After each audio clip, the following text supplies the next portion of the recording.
Before I am going to present my study, I will show to you first the municipality where I have conducted this masterpiece. You are now seeing the municipality of Villasis, known as the vegetable bowl of Pangasinan. Likewise, you are now witnessing the locale of the research where I made the mothers of this place as my respondents.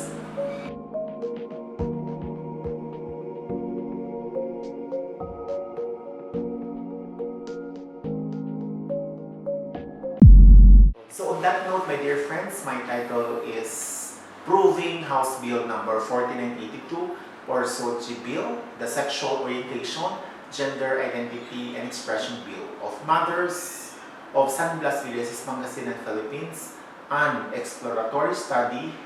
I am Dr. Erwin, Estrella. Goal 5 of the Sustainable Development Goals focuses on gender equality that has the primordial objective of ending all discrimination against women, LGBT+, basic human right for sustainable future. It is proven that empowerment helps economic growth and development. Likewise, the United Nations Development Program, UNDP, has made gender equality central to its work and has remarkable progress focusing on protection. This can also be associated to the protection of human rights as what the preamble of the 1987 Constitution of the Philippines highlighting about the justice, freedom, love, equality, and peace do ordain and promulgate this constitution.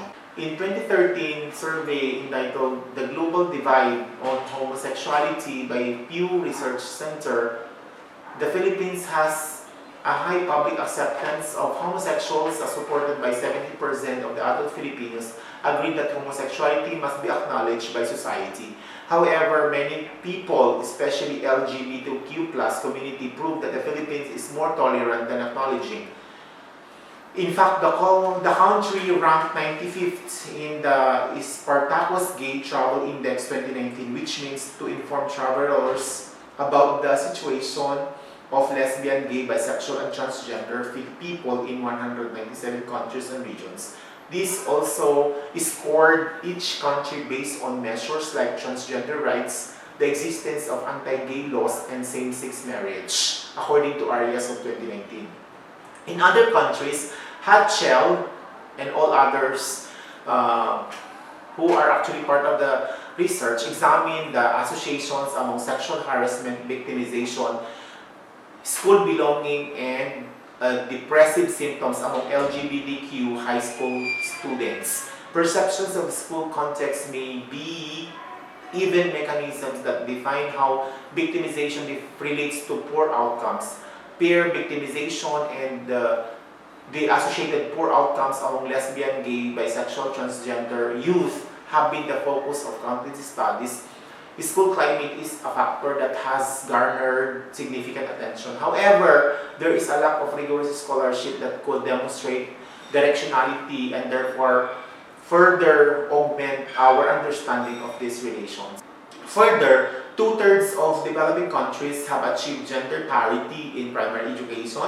In the Philippines, school administrators as well as lawmakers strongly recognize bullying of LGBT youth as a serious problem and have constructed interventions to address it. In year 2012, the Department of Education established Child Protection Policy to address the problems of bullying and school-based discrimination, including gender identity and social orientation.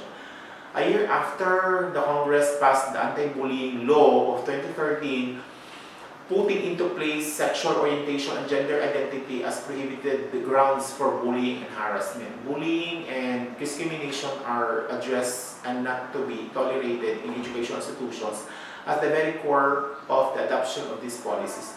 Despite of these government initiatives, the LGBT community still claims for a clear policy that really protects their right and situation in which takes into place the creation of the House Bill number 4982, otherwise known as the Sogie-Equality Bill.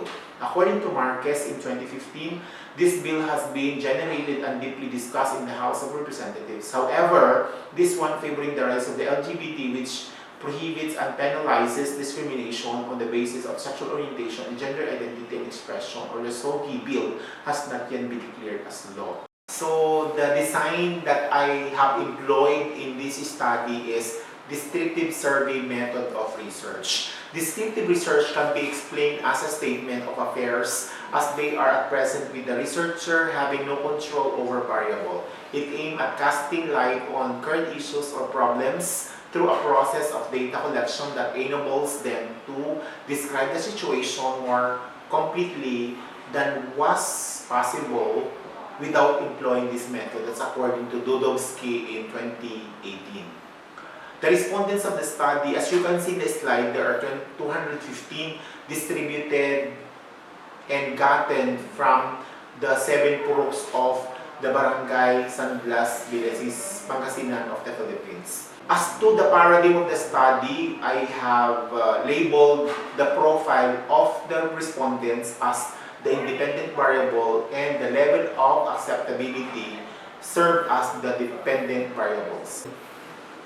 As to the results and discussion, my first presentation will be about the profile of the mothers of San Blas, Villasis, Pangasinan. As to their age, as you can see in this diagram, mothers are 35 to 49 years of age as indicated by the frequency of 112 or 52.09%. 66 or 30.70% of them are 18 to 34 years old, while there are 12 or 5.58% are 17 years and below. As to the income of the mothers in the barangay, the graph shows that the most of the household mothers have the monthly income of 11,690 pesos to 23,381 pesos, which falls under low income but not poor, as supported by the frequency of 94 or 43.72%. As to the education highest attainment, the mothers of San Blas are mostly professionals as indicated by the frequency of 152 or 70.70%. 45 are high school completers, where there are 14 of them are elementary graduates. Meanwhile, 4 of them are mothers who have completed vocational course. As to the religion, the graph shows that majority of the mothers of San Blas are followers or believers of Roman Catholicism, as evidenced by the frequency of 176 or 81.86%.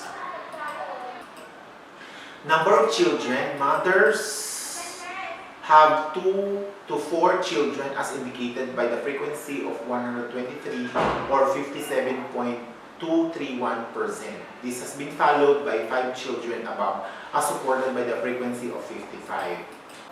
One factor which is being considered for the mothers to identify the level of acceptability of HB 4982 is along health.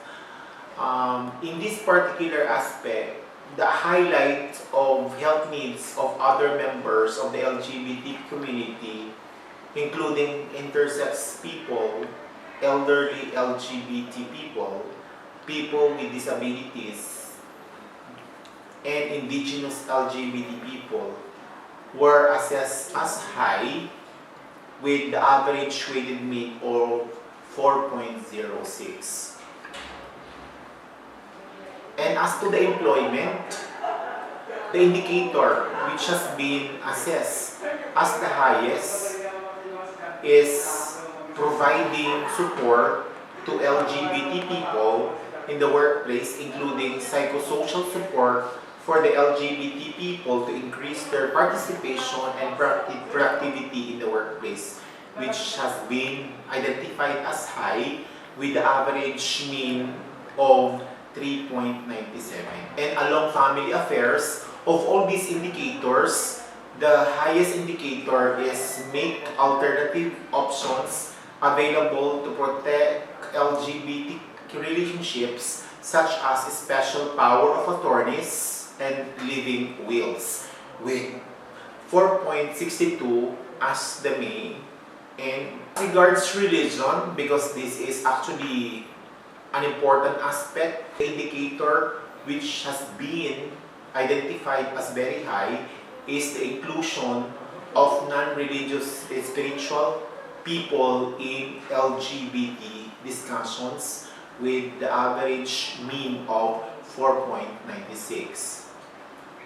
In like manner, along community, the indicator which has been assessed as very high is the inclusion of LGBT people in existing initiatives such as gender anti-discrimination programs of the local government units with the average mean of 4 point. Along media, identify and agreed upon political conceptual framework for the LGBT movement has been assessed as the highest with 4.51, along with the conduct of awareness raising campaign targeting the media to promote respect for diversity through popular education tools like documentaries and billboards and engage in mainstream media were assessed as very high as indicated by the mean of 4.51. Having a summary of all this, aspects like education, health, employment, family affairs, religion, community media were assessed as high, giving an overall average weighted mean of 3.95 and interpreted as high. As to the significant relationships, health is significantly related to that of the age, same as true with the community, involvement, and media as regards to the age. In like manner, education, health, employment, family affairs are significantly related to family income. The family affairs, religion, community involvement, and media are related to highest educational attainment. Along religious affiliation, employment, family affairs, community involvement, and media are also related to the religious affiliation. As to the family type, health is the single factor or indicator which is related to the family type. And lastly, as to the number of children, employment, family affairs, and community involvement are actually very significant to the number of children of mothers of San Blas, Villasis, Pangasinan. With those findings and results being discussed, I came up with these solutions. Most of the mothers of San Blas, Villasis, Pangasinan are 35 to 49 years of age, professionals, Roman Catholic believers having 2 to 4 children with low income but not poor. Mothers really favor the provisions of the House Bill 4982 or the Sogie-Sexual Bill. Profile variables of mothers are strongly related to their level of acceptability of the House Bill 4982. As to the recommendations, mothers should be determined more of their desire to increase their income. Since most of them are professionals, aside from their salary from the companies they are working with, they should venture in other investments like online jobs, online tutorials, and other net-related works. Second, though mothers have high level of acceptability of the bill, they should still be meticulous of the impact of the bill and ponder why this has not been approved and pushed through.